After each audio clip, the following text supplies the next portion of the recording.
between Russia and Ukraine.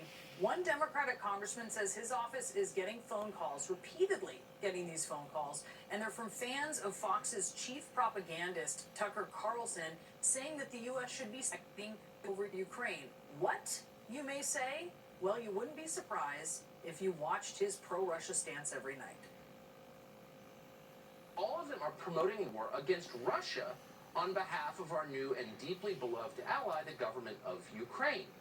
Vladimir Putin is our most dangerous enemy, they scream. We can't let him hurt Ukraine. So it turns out Russiagate was actually more effective even than we realized. The Steele dossier has been debunked, but in Washington, the theme remains in force. Russia, Russia, Russia, Russia is bad. Apparently, Ukraine's eastern border with Russia, unlike, say, our southern border with Mexico, is a sacred boundary created by God that must be protected at all costs, up to and including American lives. Why is it disloyal to side with Russia, but loyal to side with Ukraine? They're both foreign countries that don't care anything about the United States. Kind of strange. Easy answer there. One's a democracy, the other's a brutal autocracy. The real question here may be, why is Rupert Murdoch allowing this anti-democratic BS on the air there? Let's talk about all of this now with Democratic Congressman Tom Malinowski of New Jersey. He is on the House Foreign Affairs and Homeland Security Committees, among others. First, sir, and thank you for being with us this morning, can you just tell us about these phone calls that your office is getting? Yeah, sure. It really started yesterday. I was in my district office in New Jersey, and phones were ringing, and my district director came to me and said, I just spent an hour on the phone with like 4 people telling me that they'd watched Tucker Carlson last night, and why are we going to be going to war for Ukraine? Russia's making reasonable proposals for peace, and we should just do what Russia wants. And I knew this I knew this was happening. I've actually had many conversations with Republican colleagues in the House of Representatives about what's happening on Fox with respect to Russia, but this was the first time I started feeling it from my own constituents who were watching this garbage. And so, the line is direct here. Tucker Carlson says something and they parrot it, right? Yes, and that's not surprising, right? People watch TV and they pick up stuff. And in this case, we have such a partisan media environment where there are some people who only watch people like Tucker Carlson. And that's all they get night after night after night. And he's whipped them up into believing we're going to war, which is, as you just reported, not the case. We're not, President Biden is not promising to fight for Ukraine. We're just taking the side of a democracy that is being threatened with invasion by a dictatorship. Because, ever since World War II, it's been America's policy in the world that dictators shouldn't get to change borders with tanks. That's how World War II started. It's important to us not to let that happen. And, so it's really, really disturbing.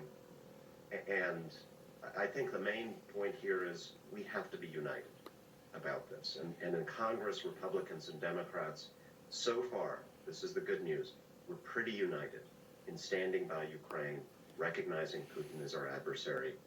But I think some of my Republican colleagues have got to come face to face with the fact that one of their chief propagandists, who's putting out this stuff to millions of their supporters every night, is effectively taking Russia's side. So then let's talk about what you think Republicans should do, because, a federal judge said in a somewhat recent case that was Fox's lawyers defended Carlson effectively. They said basically people don't believe him. They know that it's not real. Clearly people do believe him. They're calling up your office and just repeating what he says. What do Republicans need to do? They've got to call this out, and some of them have. There was a Republican congressman who went on Carlson's show a couple of months ago and debated him on Ukraine. It was very good, but it didn't stop Fox News from putting this out to people every night. And I got to say, I've raised this with some of my Republican colleagues in the last few days, and they say, what? I didn't know that. They pretend it's not happening because it's an uncomfortable subject. Of course, it's not just Tucker Carlson. It goes back to the Trump administration and the former president, and it's just hard for them to acknowledge there's a segment of their party that is siding with Russia. And I think they've got to acknowledge it and confront it, as uncomfortable as it is. Because most of them actually, I mean, we agree on the policy. We agree the United States has got to defend democracies when dictators like Putin try to seize their territory by force. And if we're going to sustain that policy, we've got to communicate why that's important to the American people, to every side of the political spectrum.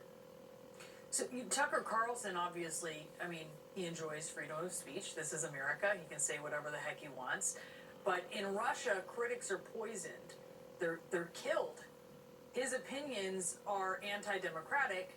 I try to think about what would happen if the shoe were on the other foot here. What conservatives might say if, you know, Barack Obama was saying something like this and media was supporting what he said. Imagine if Democrats or liberals after 9/11 were going on TV and saying, well, you know, that was bad, but, you know, the terrorists have legitimate grievances and we should negotiate with them and give them what they want. Yeah, free speech, but I think that the American people would have no tolerance for that sort of thing. And I think, you know, we've got to apply a similar standard here. Of course he has a right to his opinions. Everybody has a right to their opinions, but none of us have a right to have a primetime show on Fox News or CNN or any other network to be able to say this kind of nonsense to millions of people every night. Well, I will say, here we are talking about him, which I think is exactly what he wants, and maybe that's why he says some of this craziness. Congressman... Well, let's use it as an opportunity to talk about why it's important to stand by Ukraine here and why what Putin is doing is a threat to America's national security. Let's turn it around. Yeah, and thank you so much for being here today.